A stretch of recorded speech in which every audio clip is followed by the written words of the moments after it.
On this June evening, when Bond walked through the kitchen into the C'est Prévu, it was with a sensation of confidence and cheerful anticipation that he changed 1,000,000 francs into plaques of 50 mile and took a seat next to the chef de partie at roulette table number 1.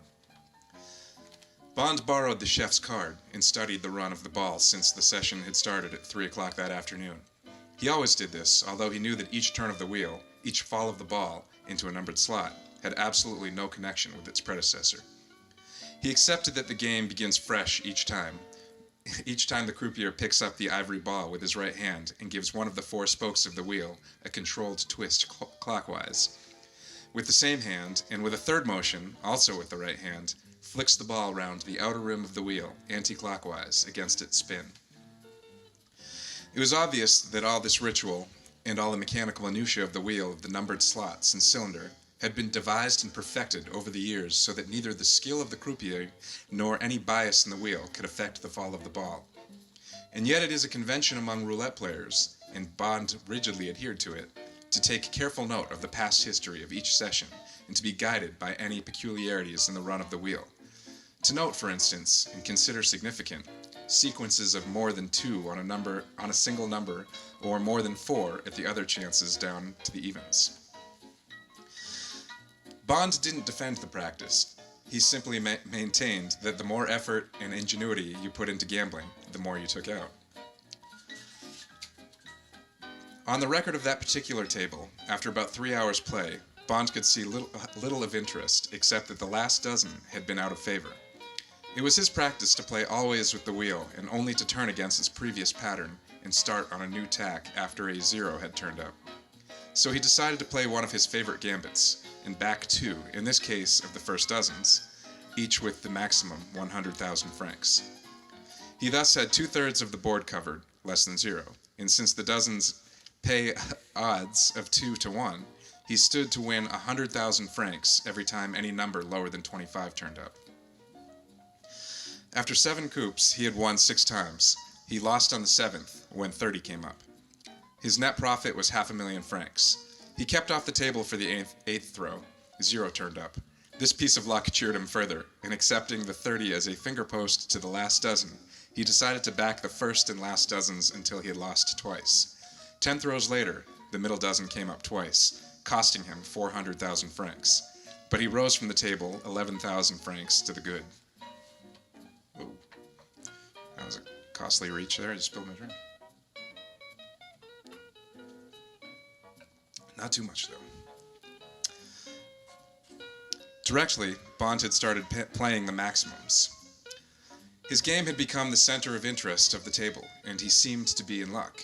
1 or 2 pilot fish started to swim with the shark.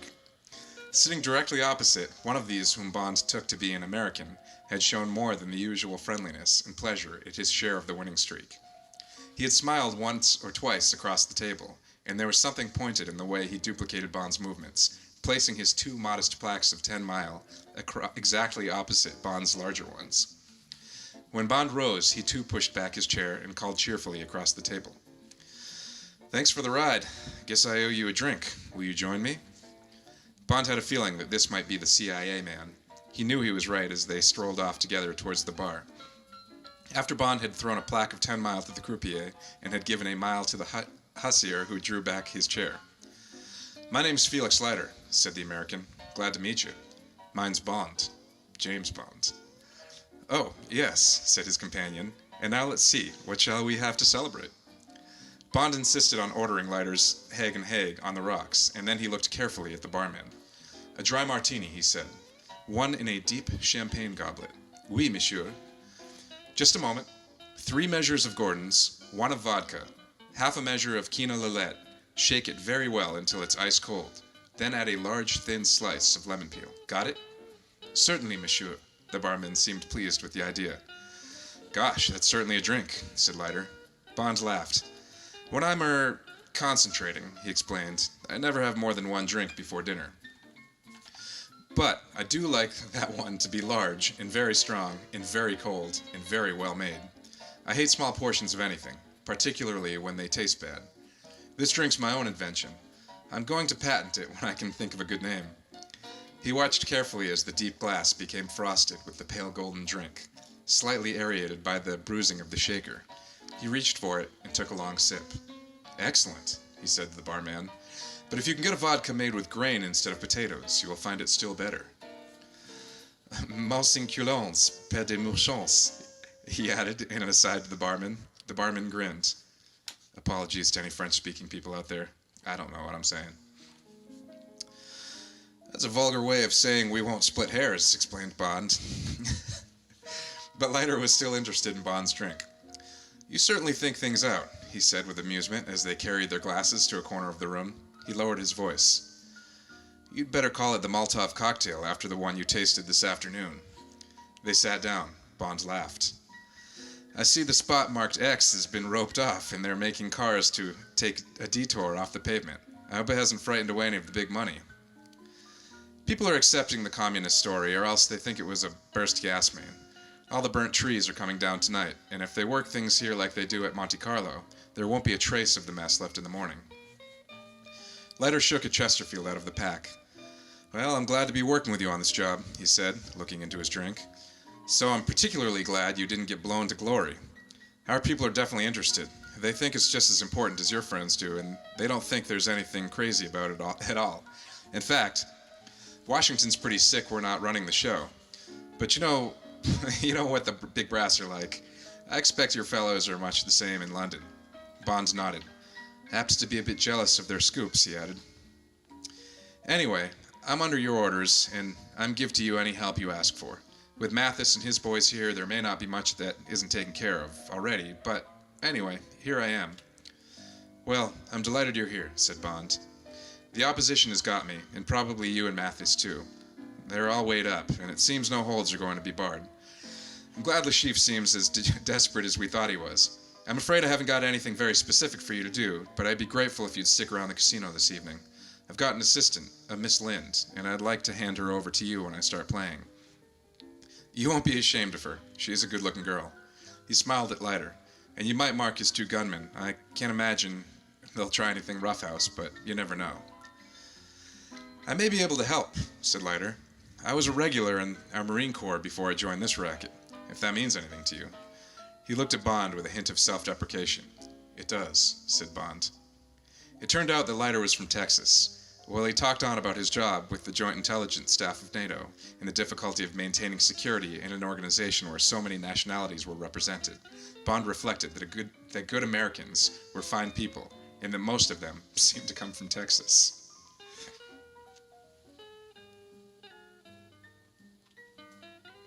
Cheers to Texans.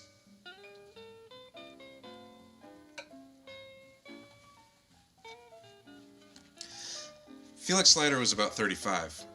He was tall, with a thin, bony frame, and his lightweight, tan-colored suit hung loosely from his shoulders, like the clothes of Frank Sinatra. His movements and speech were slow, but one had the feeling that there was plenty of speed and strength in him, and that he would be a tough and cruel fighter. As he sat hunched over the table, he seemed to have some of the jackknife qualities of a falcon. There was this impression also in his face, in the sharpness of his chin and cheekbones, the wide wry mouth. His gray eyes had a feline slant which was increased by his habit of screwing them up against the smoke of the Chesterfields, which he tapped out the pack in a chain. The permanent wrinkles which this habit had etched at the corners gave the impression that he smiled more with his eyes than with his mouth. A mop of straw-colored hair lent his face a boyish look, which closer examination contradicted. Although he seemed to talk quite openly about his duties in Paris, Bond soon noticed that he never spoke of his American colleagues in Europe or in Washington, and he guessed that Leiter held the interest of his own organization far above the mutual concerns of the North Atlantic allies. Bond sympathized with him. I'm going to make an aside here. Whilst reading this, I don't have a picture in my mind of any of the specific actors that played James Bond, but there have been even more actors who have played Felix Leiter on screen, and despite the description of him it just gave, I still picture Jeffrey Wright. I can't shake Jeffrey Wright out of my mind, so I think that's a good thing. Well done making an impression, Jeffrey Wright.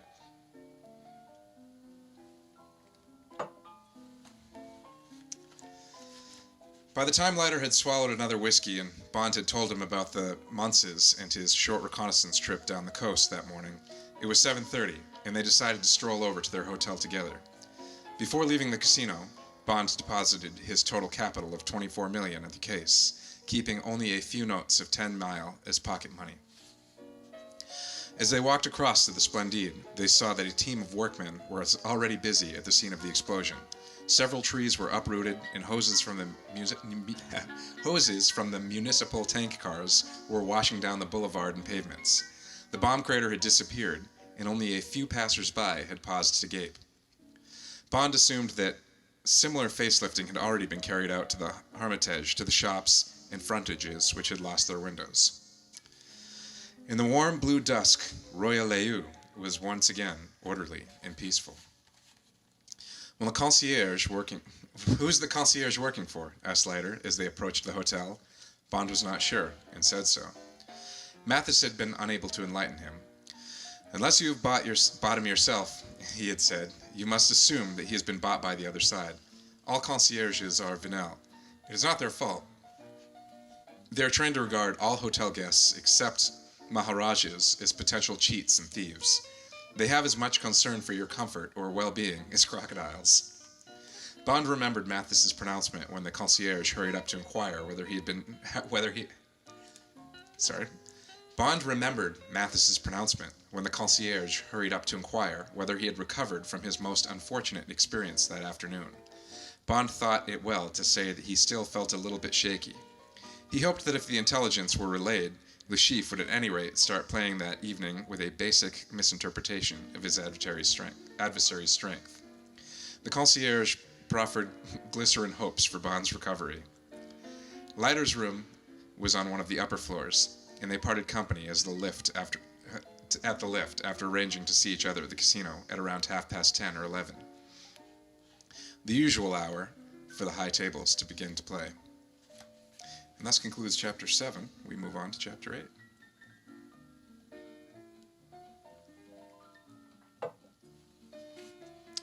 Chapter 8. Pink Lights and Champagne. Bond walked up to his room, which again showed no signs of trespass, threw off his clothes, took a long hot bath, followed by an ice-cold shower, and lay down on his bed. There remained an hour in which to rest and compose his thoughts before he met the girl in the Splendide bar, an hour to examine minutely the details of his plans for the game, and for after the game, and all the various circumstances of victory or defeat. He had to plan the attendant roles of Mathis, Leiter, and the girl, and visualize the reactions of the enemy in various contingencies. He closed his eyes, and his thoughts pursued his imagination through a series of carefully constructed scenes, as if he were watching the tumbling chips of colored glass in a kaleidoscope. At 9:20, he had exhausted all the permutations which might result from his duel with Le Chiffre. He rose and dressed, dismissing the future completely from his mind. As he tied his thin, double-ended black satin tie, he paused for a moment and examined himself levelly in the mirror.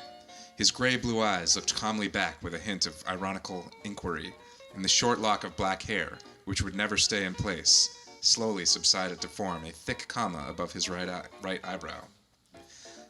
Makes me think of Superman.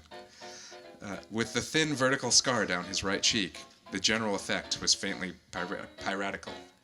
Not much of Hoagie Carmichael there, thought Bond as he filled a flat, light gunmetal box with 50 of the Moreland cigarettes with the triple gold band. Mathis had told him of the girl's comment. He slipped the case into his hip pocket and snapped his black, oxidized Ronson to see if it needed fuel.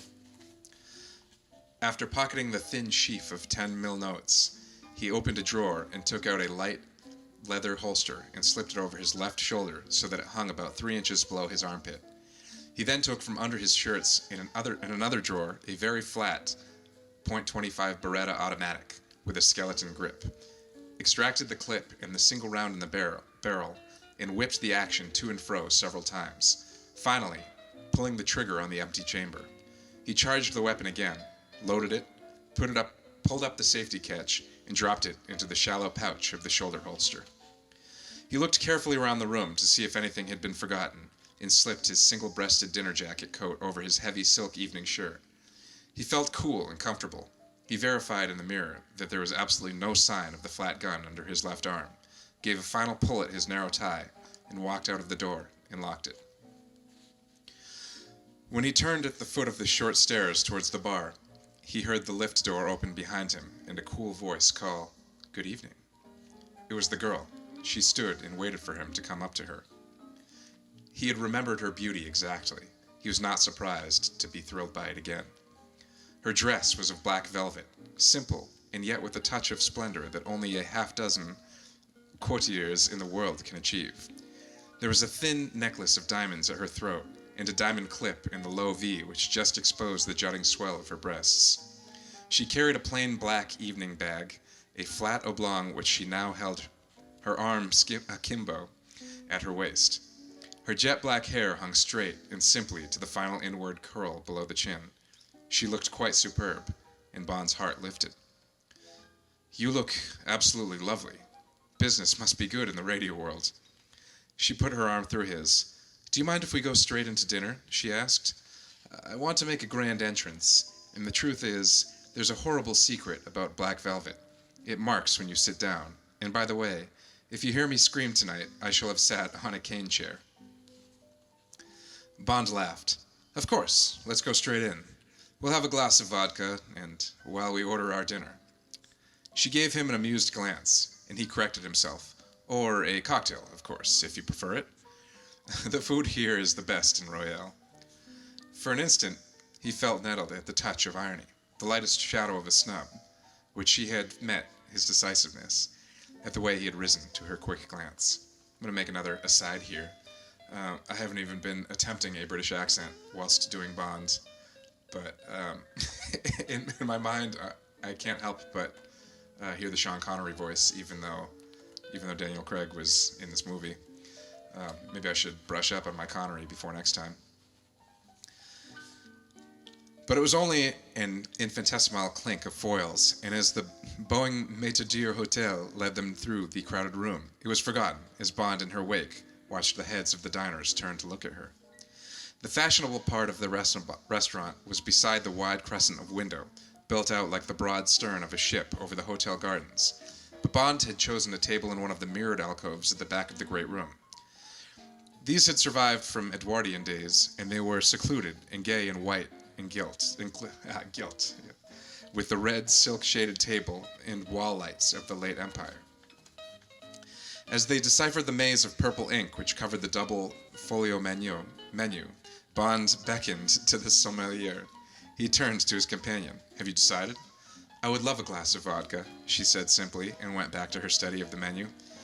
"A small carafe of vodka, very cold," he ordered Bond. He said to her abruptly, "I can't drink the health of your new frock without knowing your Christian name." "Vesper," she said. "Vesper Lynd." Bond gave her a look of inquiry. "It's rather a bore, always having to explain, but I was born in the evening, on a very stormy evening, according to my parents. Apparently they wanted to remember it," she smiled. "Some people like it, others don't. I'm just used to it." "Well, I think it's a fine name," said Bond. An idea struck him. "Can I borrow it?" He explained about the special martini he had invented, his search for a name for it.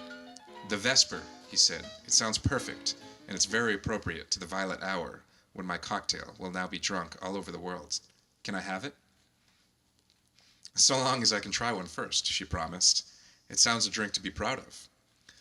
"We'll have one together when all this is finished," said Bond. "Win or lose. And now, have you decided what you would like to have for dinner? Please be expensive," he added, as he sensed her hesitation, "or you'll let down that beautiful frock." Pardon me for a moment while I flip over this record.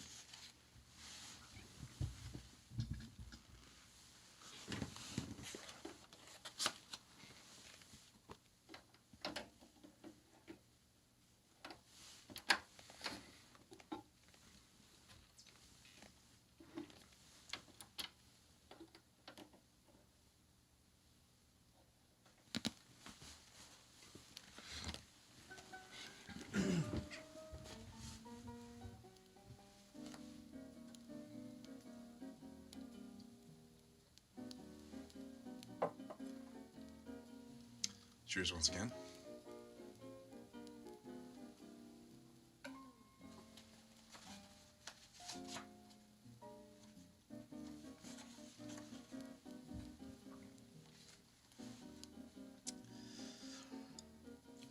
Sorry, I'm just gonna find where I just left off. Yes, here we are. We'll have one together when all this is finished, said Bond. Win or lose. And now have you decided what you would like for dinner? Please, be expensive, or you'll let down that beautiful frock. I'd made two choices, she laughed, and either would have been delicious, but behaving like a millionaire occasionally is a wonderful treat. And if you're sure, well, I'd like to start with caviar and then have a plain grilled ragon de veau with pommes soufflés. And then I'd like to have froisses de bois with a lot of cream. Is it very shameful to be so certain and so expensive? She smiled at him inquiringly. It's a virtue. And anyway, it's only a good, plain, and wholesome meal. He turned to the Maître d' Hôtel. And bring plenty of toast. The trouble always is, he explained to Vesper, not how to get enough caviar, but how to get enough toast with it. There's a tip for all you caviar orderers out there. Now, he turned back to the menu. I myself will accompany Mademoiselle with the caviar, but then I would like a very small tornadoes underdone with sauce béarnaise and a coeur d'artichaut. While Mademoiselle is enjoying the strawberries, I will have an avocado pear with a little French dressing. Do you approve? The Maître d' Hôtel bowed. My compliments, Mademoiselle and Monsieur Georges. He turned to the sommelier and repeated the two dinners for his benefit. Parfait, said the sommelier, proffering the leather-bound wine list. If you agree, said Bond, I would prefer to drink champagne with you tonight. It is a cheerful wine, and it suits the occasion, I hope, he added. Yes, I would like champagne, she said. With his finger on the page, Bond turned to the sommelier, the Taittinger 45. A fine wine, monsieur, said the sommelier. But if monsieur will permit, he pointed with his pencil, the Brut Blanc de Blanc, 1943 of the same marque, is without equal. Bond smiled. So be it, he said. That's not a well-known brand, Bond explained to his companion, but it is probably the finest champagne in the world. He grinned suddenly at the touch of pretension in his remark. You must forgive me, he said. I take a ridiculous pleasure in what I would eat and drink. It comes partly from being a bachelor, but mostly from a habit of taking in a lot of trouble over details. It's a very pernickety and old maidish, really. But then, when I'm working, I generally have to eat my meals alone, and it makes them more interesting when one takes trouble. Vesper smiled at him. I like it, she added. I like doing everything fully, getting the most out of everything one does. I think that's the way to live. But it sounds rather schoolgirlish when one says it, she added apologetically. The little carafe of vodka had arrived in its bowl of crushed ice, and Bond filled their glasses. Well, I agree with you anyway, he said. And now, here's luck for tonight, Vesper. Yes, said the girl quietly, as she held up her small glass and looked at him with a curious directness straight in the eyes. I hope all will go well tonight. She seemed to Bond to give a quick, involuntary shrug of the shoulders as she spoke, but then she leant impulsively towards him. I have some news from you from Mathis. He was longing to tell you himself. It's about the bomb. It's a fantastic story. Thus concludes Chapter 8.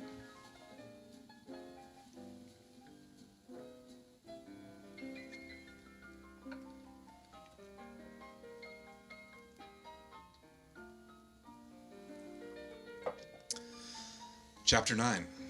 The game is baccarat. Bond looked round, but there was no possibility of being overheard, and the caviar would be waiting for the hot toast from the kitchens. Tell me, his eyes glittered with interest.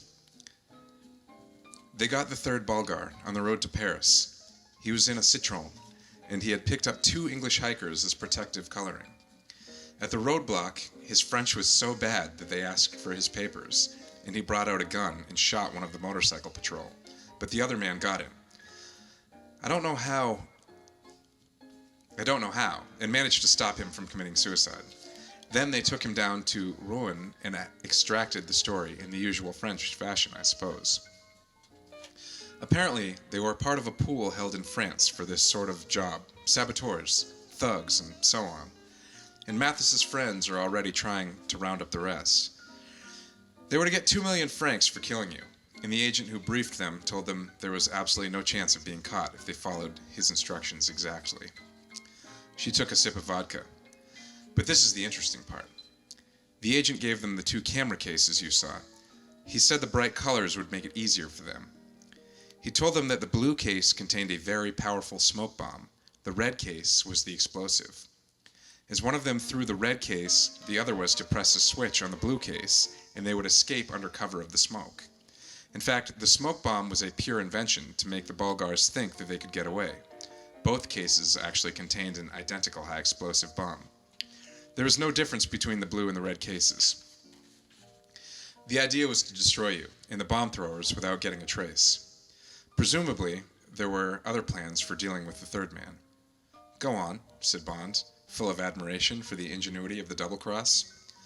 "Well, apparently the Bulgars thought that this sounded very fine, but cannily they decided to take no chances. It would be better, they thought, to touch off the smoke bomb first, and from inside the cloud of smoke hurl the explosive bomb at you. What you saw was the assistant bomb thrower pressing down the lever on the phony smoke bomb, and of course, they both went up together. The third Bulgar was waiting behind the Splendide to pick up his 2 friends. When he saw what had happened, he assumed they had bungled. But the police picked up some fragments of the unexploded red bomb, and he was confronted with them. When he saw that they had been tricked and that his 2 friends were meant to be murdered with you, he started to talk. I expect he's still talking now, but there's nothing to link all this with Le Chiffre. They were given the job by some intermediary, perhaps one of Le Chiffre's guards, and Le Chiffre's name means absolutely nothing to the one who survived." She finished her story just as the waiters arrived with the caviar, a mound of hot toast, and small dishes containing finely chopped onion and grated hard-boiled egg, the white in one dish and the yolk in another. The caviar was heaped onto their plates, and they ate for it a time in silence. After a while, Bond said, "It's very satisfactory to be a corpse who changes places with murderers. For them, it certainly was a case of being hoist with their own petard. Mathis must be very pleased with the day's work 5 of the opposition Mathis must be very pleased with the day's work 5 of the opposition neutralized in 24 hours." And he told her how the Munces had been confounded. "Incidentally," he asked, "how did you come to get mixed up in this whole affair? What section are you in?" "I'm personal assistant to head of S," said Vesper. As it was his plan, he wanted his section to have a hand in the operation, and he asked M if I could go. It seemed only to be a liaison job, so M said yes, although he told my chief that you would be furious at being given a woman to work with. She paused, and when Bond said nothing, continued, "I had to meet Mathis in Paris, come down with him. I've got a friend who is a vendeuse with Dior, and somehow she managed to borrow me this and the frock I was wearing this morning. Otherwise, I couldn't possibly have competed with all these people." She made a gesture toward the room. The office was very jealous, although they didn't know what the job was. All they knew was that I was to work with a 00. Of course, you're our heroes. I was enchanted. Bond frowned. "It's not difficult to get a 00 number if you're prepared to kill people," he said. "That's all the meaning has. It's nothing to be particularly proud of. I've got the corpses of a Japanese cipher expert in New York and a Norwegian double agent in Stockholm to be thankful for." A 00. Probably quite decent people. They just got caught up in the gale of the world like that Yugoslav that Tito bumped off. It's a confusing business, but if it's one's profession, one does what he's told. How do you like the grated egg with your caviar?" It's a wonderful combination," she said. "I'm loving my dinner. It seems a shame." She stopped, warned by a cold look in Bond's eye. "If it wasn't for the job, we wouldn't be here," she said. Suddenly, he regretted the intimacy of their dinner and of their talk. He felt that had he said as much to her, that this was only a working relationship, she might become confused. "Let's consider what has to be done," he said in a matter-of-fact voice. "I'd better explain what I'm going to try to do, and how you can help, which isn't very much, I'm afraid," he added. Now, these are the basic facts. He proceeded to sketch out the plan and enumerate the various contingencies which faced them.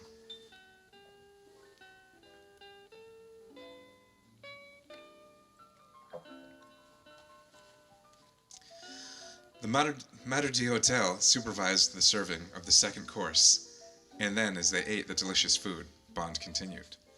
She listened to him coldly, but with attentive obedience. She felt thoroughly deflated by his harshness while admitting to herself that she should have paid more heed to the warnings of Head of S. "He's a dedicated man," her chief had said when he gave her the assignment. "Don't imagine this is going to be any fun. He thinks of nothing but the job on hand, and while it's on, he's absolute hell to work for. But he's an expert, and there aren't many about, so you won't be wasting your time. He's a good-looking chap, but don't fall for him. I don't think he's got much heart. Anyway, good luck, and don't get hurt." All this had been something of a challenge, and she was pleased when she felt she attracted and interested him, as she knew intuitively that she did. Then, at a hint that they were finding pleasure together, a hint that this was only the first words of a conventional phrase, he had suddenly turned to ice and had brutally veered away, as if warmth were poison to him. She felt hurt and foolish. Then she gave a mental shrug and concentrated with all her attention on what he was saying. She would not make the same mistake again. "And the main hope is to pray for a run of luck for me, or against him." Bond was explaining just how baccarat is played. "It's much the same as any other gambling game. The odds against the banker and the player are more or less even. Only a run against either can be decisive and break the bank, or break the players. Tonight, Le Chiffre, we know, has bought the baccarat bank from the Egyptian syndicate, which is running the high tables here. He paid 1 million francs for it, and his capital has been reduced to 24 million. I have about the same. There will be 10 players, I expect, and we will sit around the banker and sit at a kidney-shaped table. Generally, this table is divided into 2 tableaux. The banker plays 2 games, one against each of the tableaux to the left and right of him. In that game, the banker should be able to win by playing off one tableau against the other, and by first-class accountancy. But there aren't enough baccarat players yet at Royale, and Le Chiffre is just going to pit his luck against the other players at the single tableau. It's unusual because the odds in favor of the banker aren't so good, but they're a shade in favor, and of course, he has control of the size of the stakes. Well, the banker sits there in the middle with a croupier to rake in the cards and call the amount of each bank, and a chef de partie to umpire the game generally. I shall be sitting as near dead opposite Le Chiffre as I can get. In front of him, he has a shoe containing 6 packs of cards, well shuffled. There's absolutely no chance of tampering with the shoe. The cards are shuffled by the croupier and cut by one of the players and put into the shoe in full view of the table. We've checked on the staff, and they're all okay. It would be useful, but almost impossible, to mark all the cards, and it would mean the connivance, at least, of the croupier. Anyway, we shall be watching for that too.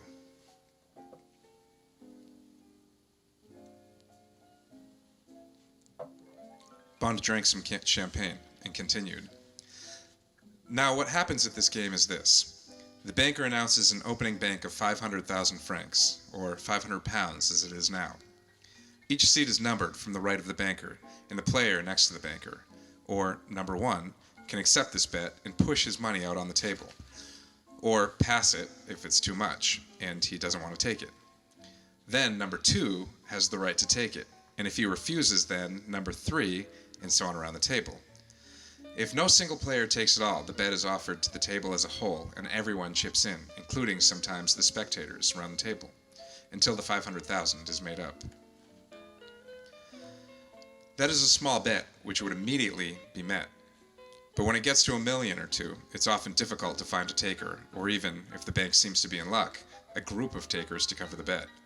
At that moment, I shall always try and step in and accept the bet. In fact, I shall attack Le Chiffre's bank whenever I get a chance, until either I've bust his bank or he's bust me.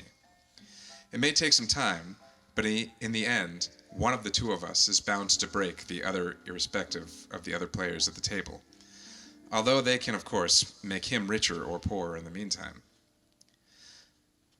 Being the banker, he's got a slight advantage in the play, but knowing that I'm making a dead set at him, and now knowing, I hope my capital is bound to play on his nerves a bit, so I'm hoping that we start about equal. He paused while the strawberries came, and the avocado pear. For a while they ate in silence, and they talked of other things while the coffee was served. They smoked. Neither of them drank brandy or liqueur. Finally, Bond felt it was time to explain the actual mechanics of the game. I should probably take a sip before I get into the mechanics of the game.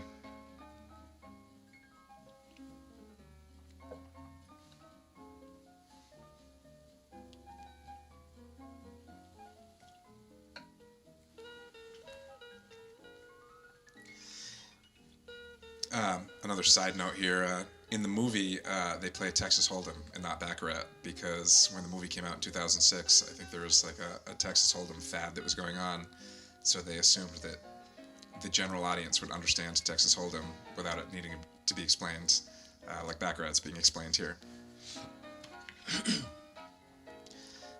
It's a simple affair, he said, and you'll understand it once if you've ever played Vignette Tune, where the object is to get cards from the banker, which add up to more closely to a count of 21 than his do.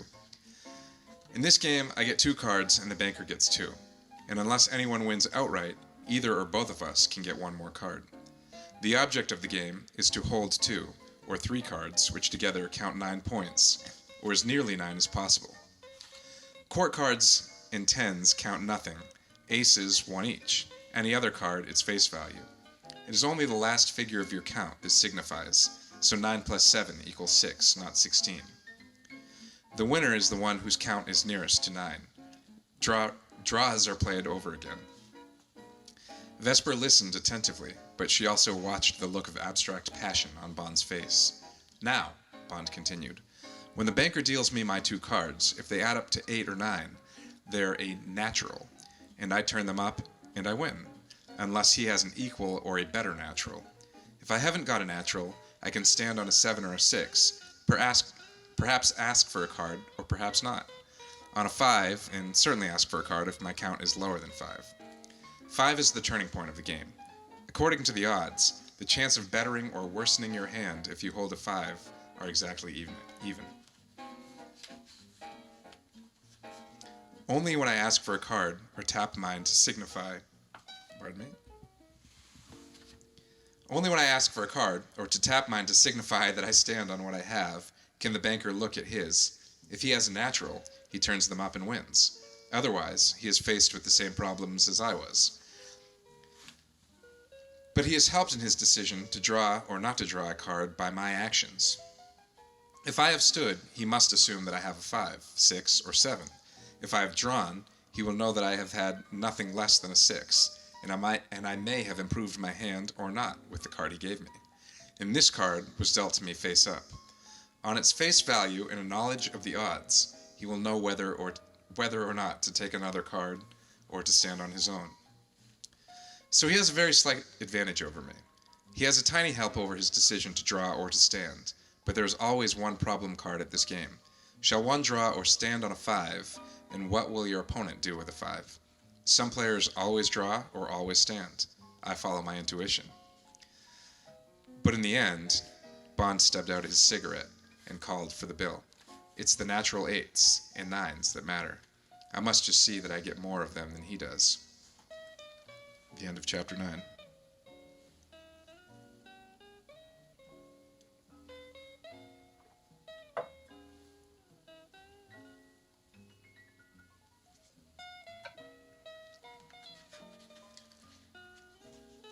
All right, we are nearing the end of our time, but I'm going to start chapter 10. So I'm going to go a few more paragraphs, and we'll see where we end up.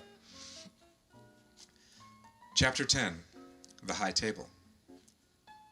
While telling the story of the game and anticipating the coming fight, Bond's face had lit up again. The prospect of at last getting to grips with Le Chiffre stimulated him and quickened his pulse. He seemed to have completely forgotten the brief coolness between them, and Vesper was relieved and entered into his mood. He paid the bill and gave a handsome tip to the sommelier. Vesper rose and led the way out of the restaurant and out on the steps of the hotel. The big Bentley was waiting, and Bond drove Vesper over, parking as close to the entrance as he could. As they walked through the ornate anterooms, he hardly spoke. She looked at him and saw that his nostrils were slightly flared. In other respects, he seemed completely at ease, acknowledging cheerfully the greetings of the casino functionaries. At the door to the C'est Privé, they were not asked for their membership cards. Bond's high gambling had already made him a favored client, and any companion of his shared in the glory. Before they had penetrated very far into the main room, Felix Leiter detached himself from one of the roulette tables and greeted Bond as an old friend. After being introduced to Vesper Lynd and exchanging a few remarks, Leiter said, "Well, since you're playing baccarat this evening, will you allow me to show Miss Lynd how to break the bank at roulette? I've got 3 lucky numbers that are bound to show soon, and I expect Miss Lynd has some too. Then perhaps we could come and watch you when your game starts to warm up." Bond looked inquiringly at Vesper. "I should love that," she said, "but will you give me one of your lucky numbers to play on?" "I have no lucky numbers," said Bond unsmilingly. "I only bet on even chances, or as near as them as I can. Well, I shall leave you then." He excused himself. "You will be in excellent hands with my friend Felix Leiter." He gave a short smile, which embraced them both, and walked with an unhurried gait towards the case. Leiter sensed the rebuff. "He's a very serious gambler, Miss Lynd," he said, "and I guess he has to be. Now come with me and watch number 17. Obey my extrasensory perceptions. You'll find it quite a painless sensation, being given plenty of money for nothing." And with that, I am going to call it until tomorrow. Thank you so much for watching once again. I hope you're enjoying Casino Royale as I am. And we'll be back at 5 p.m. Eastern tomorrow. So thank you. Have a good evening.